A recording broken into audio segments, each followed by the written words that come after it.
नमस्ते एवरीवन। आज हम बात करने वाले हैं how to overcome fear of failure.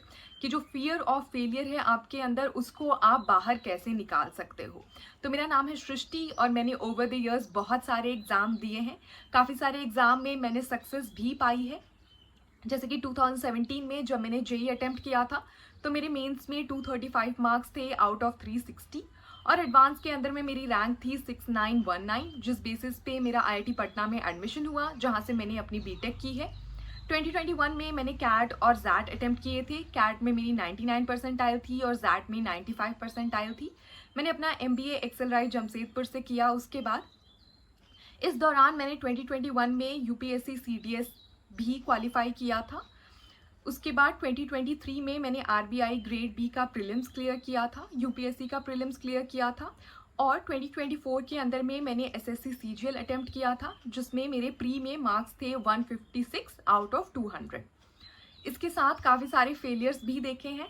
जब मैंने जेई के टाइम पे बिट सैट अटेम्प्ट किया था, जो कि बिट्स में एडमिशन के लिए होता है, तो मेरे 300 से भी कम मार्क्स थे। मैंने इस साल जब एसएससी सीजीएल अटेम्प्ट किया था तो मेरे मेंस के अंदर में 310 मार्क्स थे, because of which I couldn't get any post. अब बात करते हैं कि मैं ये फियर ऑफ फेलियर्स को ओवरकम कैसे करती हूँ और मेरा सक्सेस रेट इंक्रीज कैसे करती हूँ एग्जाम्स के अंदर में। तो इसके लिए मैं 4 बेसिक स्ट्रैटेजीज फॉलो करती हूँ जो मैं आपके साथ शेयर करूँगी। तो पहली चीज़ है एक्शन। तो the first thing that you have to do is to show up. जो भी रिजल्ट होगा, जैसा भी होगा, उसके बारे में ना सोचते हुए सबसे पहले हमको हमारा कर्म करना है। तो डेली पिछले दिन से बेटर होने के लिए हमको काम करना है। कोई चांद पे नहीं जाना है, कोई धरती के अंदर में नहीं जाना है, बिल्कुल धरती पे रहना है, लेकिन कल से बेटर रहना है। तो इसलिए आप जिस भी एग्ज़ाम की प्रिपरेशन कर रहे हो, आपको पर वीक एटलीस्ट 2 मॉक्स देने चाहिए। तो आपकी प्रिपरेशन साथ में चल रही है, आप अपना कोर्स कवर कर रहे हो, आप कोई कोचिंग अटेंड कर रहे हो, जो भी कर रहे हो, लेकिन उसके साथ साथ आपको अपना ग्रेजुअल प्रोग्रेस देखते रहना है। नहीं तो अगर आप केवल पढ़ते रहोगे तो आपको पता नहीं चलेगा कि आप वो पढ़ाई कितने अच्छे से कर रहे हो। उसको आपको टेस्ट करते रहना है और हमेशा हर टेस्ट में अपने आप को फोर्स करना है कि आप पिछले टेस्ट से बेटर परफॉर्म करो। कि अगर कल मेरे 40 नंबर आ रहे थे 200 में से, तो आज मेरे 42 नंबर आने चाहिए। That's the only thing that matters. ज़रूरी नहीं है कि आप अगले एग्जाम में बिल्कुल 190 नंबर लाओ और अब बिल्कुल कोचिंग के अंदर में या फिर जहाँ पे भी आप टेस्ट दे रहे हो उसके अंदर में आप टॉप कर जाओ। ये बिल्कुल भी ज़रूरी नहीं है, लेकिन आप अगर डेली करते रहोगे तो आपको अपने अंदर वो कॉन्फिडेंस, अपने अंदर वो पॉजिटिविटी खुद से आना दिखाई देगी। तो इसलिए मैं कोई भी एग्ज़ाम देने के अंदर में सबसे इम्पॉर्टेंट चीज़ रखती हूँ मॉक्स देना। और मॉक्स के अंदर में किसी कोचिंग के मॉक्स खरीदने से बेटर है कि आप प्रीवियस ईयर के मॉक्स दो। आपको फ्री में काफ़ी सारे वेबसाइट्स में अवेलेबल मिल जाएंगे, या फिर आपको नहीं मिल रहे हैं तो आप कमेंट सेक्शन में मुझसे पूछ सकते हो और उसके ऊपर में आप अपनी प्रोग्रेस देखने के ऊपर फोकस करो। दूसरी जो चीज़ है वो है डिटैचमेंट। तो अगर आप किसी भी एग्ज़ाम के लिए, किसी भी चीज़ के लिए, किसी भी नौकरी के लिए अगर लाइफ में डेस्परेट हो जाते हो तो उससे आप अपने कॉन्फिडेंस को हार्म करते हो, क्योंकि अगर वो चीज़ आपको नहीं मिली तो आपको बहुत ज़्यादा एंग्जाइटी होगी। आप पूरे टाइम ओवर थिंक करते रहोगे कि क्या हो गया, मुझे क्यों नहीं मिला, या फिर मुझसे क्यों नहीं हो पाया ये चीज़। और ये ओवर थिंकिंग आपकी जो ब्रेन की पॉजिटिव पोटेंशियल है उसको अफेक्ट करता है।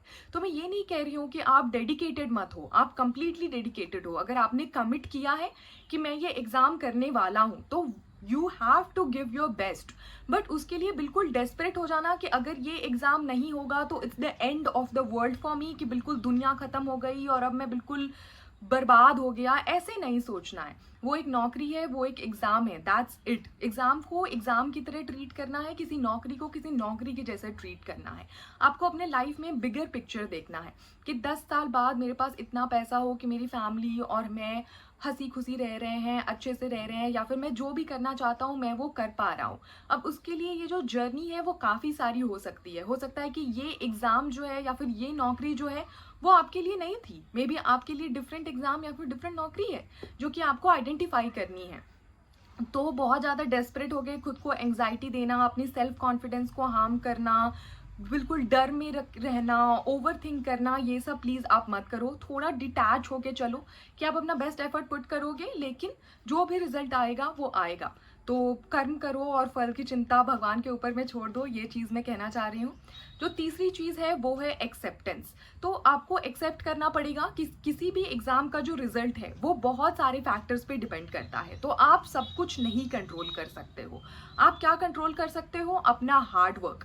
तो आप किसी भी एग्ज़ाम की प्रिपरेशन कर रहे हो, at the end of the exam जैसे ही आप एग्ज़ाम हॉल के बाहर निकले तो आपको सेटिस्फैक्शन होना चाहिए कि मैंने जो पूरी प्रिपरेशन की है उससे मैं खुश हूँ, कि मैंने अपना बेस्ट दिया है। अब बाकी जो होना होगा होगा, क्योंकि इट डिपेंड्स ना कि बाकी लोग कैसा परफॉर्म कर रहे हैं, और भी काफ़ी सारे फैक्टर्स होते हैं, तो वो आप कंट्रोल नहीं कर सकते हो। लेकिन ये चीज़ आपके अंदर ज़रूर होनी चाहिए कि मैं अपनी प्रिपरेशन से सेटिस्फाइड हूँ, because that's the most important thing.